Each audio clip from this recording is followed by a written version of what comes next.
शाम को 4 बजे से लेकर 7 बजे के बीच में शंकर और पार्वती के भ्रमण का समय रहता है। मेरे देवाधिदेव महादेव और माता पार्वती के भ्रमण का समय, भगवान शंकर पार्वती घूमने को निकले।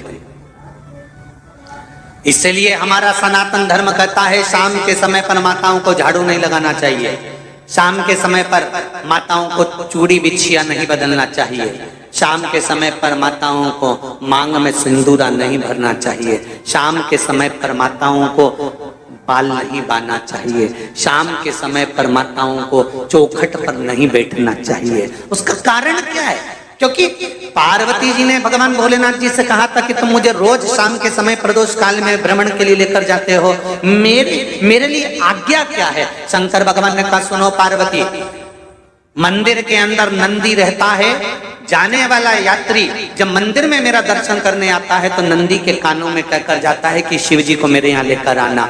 मैं नंदी के अनुसार उनके घर जाता हूँ, मेरा काम है उनका कल्याण करना और तेरा काम है उनके घर की नारी को अखंड सौभाग्यवती का वर प्रदान करना, ये तेरा काम। तब पार्वती माता ने कहा अखंड सौभाग्यवती होने का वर मैं तो दे दूंगी, पर उस समय पर माताएं चूड़ी बदल रही होगी, हाथ से चूड़ी निकाल रही होगी तो मैं वर कैसे दे सकती हूँ? मांग भर रही होगी तो मैं वर कैसे दे सकती हूँ? उस समय पर चूड़ी बिछिया बदला जा रहा होगा तो मैं वर कैसे दे सकती हूँ? उस समय पर झाड़ू लग रही होगी तो मैं लक्ष्मी को वहां कैसे भेज सकती हूँ? आप बताओ। तो शंकर भगवान ने कहा प्रदोष का समय एक ऐसा समय होता है, शाम का समय ऐसा होता है जिस समय पर केवल शंकर और पार्वती की आराधना का समय होता है। हम तो कई लोगों से कहते हैं अगर आपके यहाँ संपदा नहीं आ रही है, बहुत मेहनत कर रहे हो, फल नहीं मिल रहा, कहीं नौकरी, कहीं सर्विस या कहीं व्यापार या व्यवसाय में कहीं तकलीफ आ रही है, हम सबसे कहते हैं शाम का समय पकड़ लो, शंकर जी के मंदिर में दिया लगाना प्रारंभ कर दो। शिव मंदिर में अगर दिया नहीं लगा रहे हो तो बेलपत्री के पेड़ के नीचे दिया लगा दो। बेलपत्री और शंकर जी के मंदिर में दिया नहीं लगा रहे तो शंकर जी के मंदिर के बाहर चौखट पर दिया लगा दो। इतना भी नहीं कर सकते तो अपने घर के बाहर अपने द्वार पर दिया लगा दो, पर शंकर जी के नाम का श्री शिवाय नमस्तुभ्यम बोलकर शंकर भगवान को याद कर कर अपनी कामना कर कर बाबा का स्मरण कर कर पंचाक्षर मंत्र नमः शिवाय, षडाक्षर मंत्र ओम नमः शिवाय, द्वादशाक्षर मंत्र ओम नमो भगवते वासुदेवाय, जो मंत्र तुमको याद है उसका स्मरण कर कर लक्ष्मी हो चाहे नारायण हो चाहे राम हो चाहे कृष्ण हो स्मरण कर कर शाम के समय बाहर दिया लगा दो, दरवाजे के पास लगा दो। वो सुनेगा जरूर, आएगा तो उसका वेलकम जरूर होगा और वो कुछ देकर जरूर जाएगा। नियम तो बनाओ, उसकी चौखट पर जाकर कहना प्रारंभ।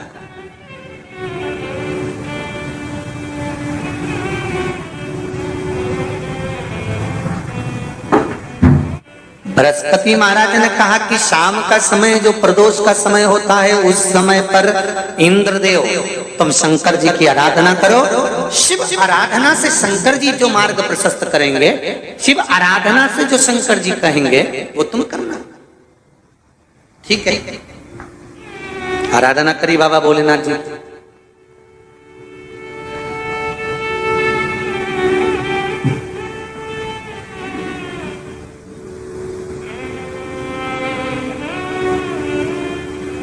मालूम नहीं था इंद्रदेव को।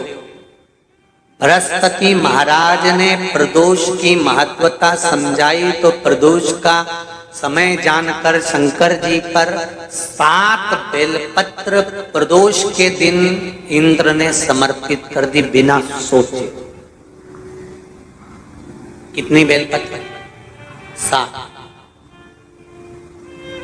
प्रदोष का व्रत करो चाहे ना करो, मंदिर में चढ़ी हुई बेलपत्र को उठा लो,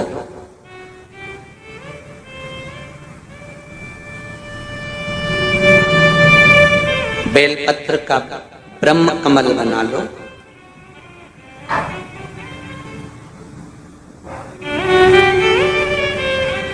ब्रह्म कमल का मतलब होता है डंडी बीच में रहे, आसपास पत्तियां रहे। 7 पत्ती का ब्रह्म कमल बनाकर, जैसे ये पत्तियां हैं एक जैसी रखी हुई हैं तो इसको फैला लिया 7 पत्ती को, आपस में फैलाकर ब्रह्म कमल बना लें।